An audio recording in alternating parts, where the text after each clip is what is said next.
Fala pessoal, como vão? Hoje vamos dar uma variada nos reviews, sair um pouquinho do mundo do áudio para a área dos smartphones. Esse aqui é o Motorola Edge 50 Neo, um aparelho muito bacana da Motorola, lançado no terceiro trimestre de 2024, que hoje em dia tem preços muito bons e que na minha opinião vale demais a pena. Caso tenha interesse pelo aparelho, os links estarão na descrição e no primeiro comentário fixado. Bora lá! Vamos começar falando um pouquinho do design do aparelho. Apesar da nomenclatura Edge, ele vai na contramão do restante dos aparelhos da linha, que costuma trazer telas com as laterais curvadas, e desde a linha 40, basicamente todos os aparelhos da linha Edge vêm com a tela de aproximadamente 6,7 polegadas.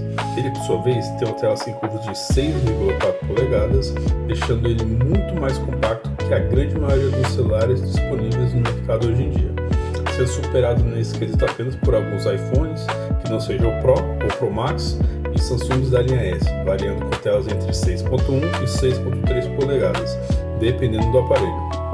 Aqui a gente compara lado a lado com o Galaxy A55 da Samsung, a gente consegue ver bem a diferença de tamanho entre os dois, e isso faz muita diferença no uso do dia a dia. Agora, seguindo aqui no design, o frame dele, das laterais, parte superior e inferior, é todo em plástico, num tom aproximado da cor da traseira, que assim como a questão do tamanho também se destaca do restante dos celulares que a gente encontra no mercado, que ou são de plástico liso nos aparelhos mais básicos ou vidro nos intermediários e topo de linha. Aqui na traseira do aparelho a gente tem o que a Motorola chama de couro vegano, que é sim um tipo de plástico, mas que imita a textura do couro, chega a ser levemente macio e tem um grip muito bom na mão, que dá até uma certa segurança de utilizar o aparelho sem capinha, pois ele não é um celular que escorrega por tudo na mão, não pega marca de dedo só de olhar, e assim, no geral é um acerto muito grande da Motorola, ao meu ver. Gosto bastante desse acabamento. Falando das cores do aparelho, aqui não é algo tão trivial, pois a Motorola trabalha junto com a Pantone, que assina as cores de todos os aparelhos da linha Edge 50 Neo. Esse aqui que eu tenho nas mãos é o Grisaille, que é uma espécie de cinza meio azulado.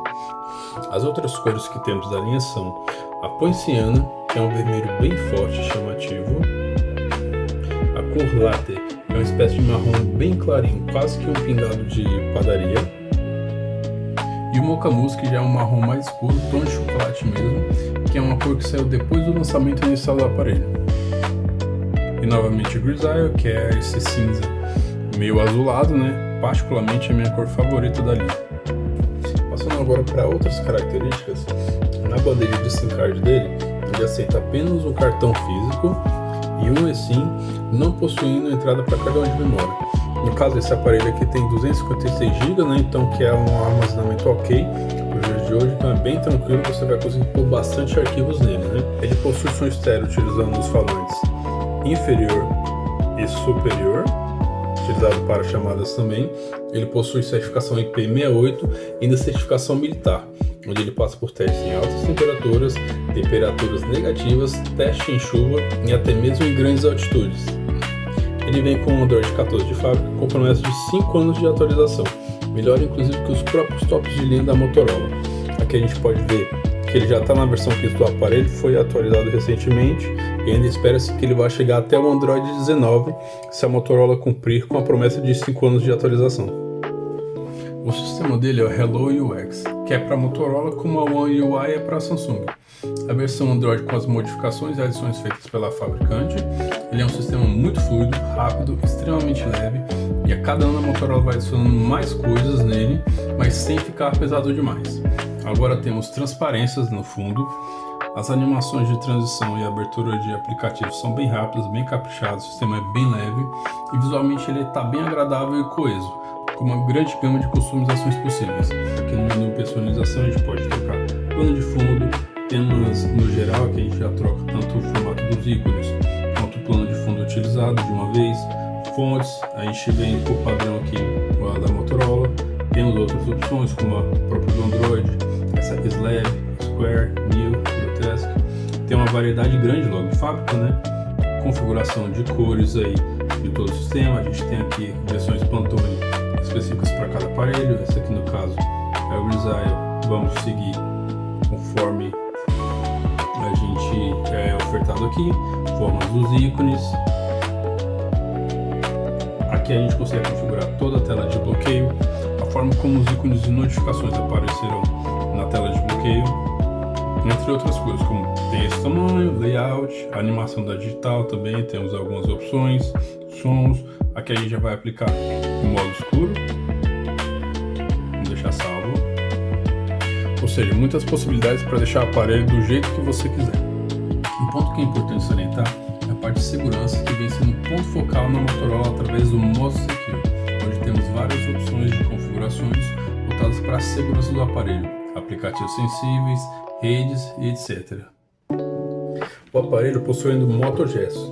O que são? São formas de abrir certos aplicativos do aparelho utilizando os sensores de movimento dele. É coisa que a Motorola já utiliza o tempinho, e uma vez que você pega um aparelho que não tem essas questões, você acaba sentindo falta. As duas formas mais famosas são a abertura da câmera e o acendimento do flash. Abertura da câmera, acendimento do flash. Agora vamos falar um pouquinho dessa tela. É um show à parte, é uma surpresa no aparelho do segmento do Edge 50 Neo. Ela é uma tela POLED com pico de brilho de até 3000 nits, resolução de 1220 por 1260, com a densidade de pixels de 459 pixels por polegada. Ainda possui 120 Hz de taxa de atualização com tecnologia LTPO, diminuindo assim a frequência da tela conforme o conteúdo ou a ação que você estiver fazendo no celular. Por exemplo, no vídeo do YouTube gravado a 60 frames, como isso aqui, a tela diminui a taxa de atualização para somente o necessário para aquele conteúdo específico. Nesse caso aqui, 60 frames, como a gente consegue ver aqui no canto superior esquerdo. Você pausando esse vídeo e não utilizando na tela do celular, vamos ver o que acontece.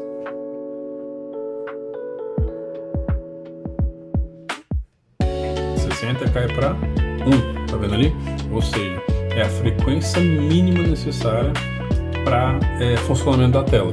Como é uma imagem estática, não tem necessidade de atualização constante, logo um frame. Quando a gente passa a mexer novamente no sistema, isso se atualiza.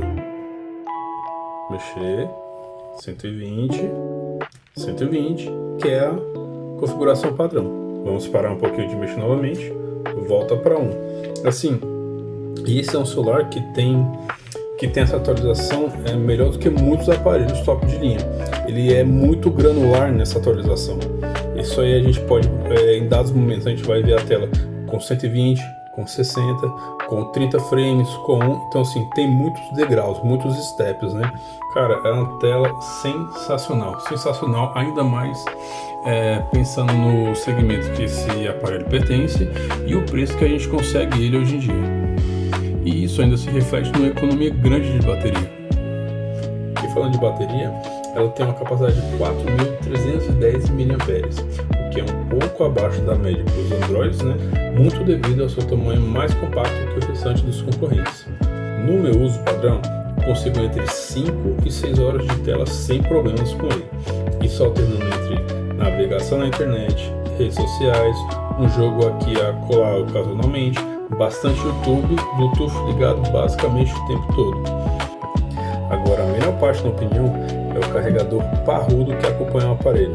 Ele possui 68 watts e carrega o aparelho de 0 a 100 em aproximadamente 50 minutos. O que é sensacional por si só, se a gente comparar com aparelhos próximos da Samsung, que vem com carregadores de 15 watts até hoje, mesmo em aparelhos top de linha que possuem possibilidade de carregamento mais rápido. E ele de quebra ainda tem carregamento wireless de 15 watts. Falando um pouquinho do desempenho dele, o aparelho possui um processador MediaTek Dimensity de 7300 com a GPU Mali G615 MC2 com 8 GB de RAM e 256 GB de armazenamento, fazendo por volta de 665 mil pontos no AnTuTu, que é aproximado ao desempenho do A55 da Samsung. Para uso no dia a dia, ele atende muito bem, abre os aplicativos com rapidez e segura muito bem em multitarefas.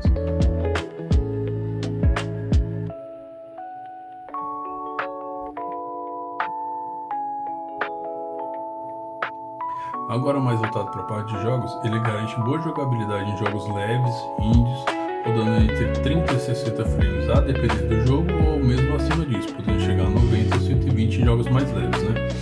Jogos mais manjados que todo mundo usa para fazer esses testes, como Genshin Impact, COD Mobile, Warzone, Wild Rift, Fortnite, rodam de boa também, mesmo que sem os gráficos no talo ou em FPS mais baixos, né? São jogos que eu particularmente eu não jogo. Então vou deixar agora um vídeo aqui de alguns dos jogos que eu de fato jogo para vocês darem uma conferida.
Então, pessoal, é isso aí.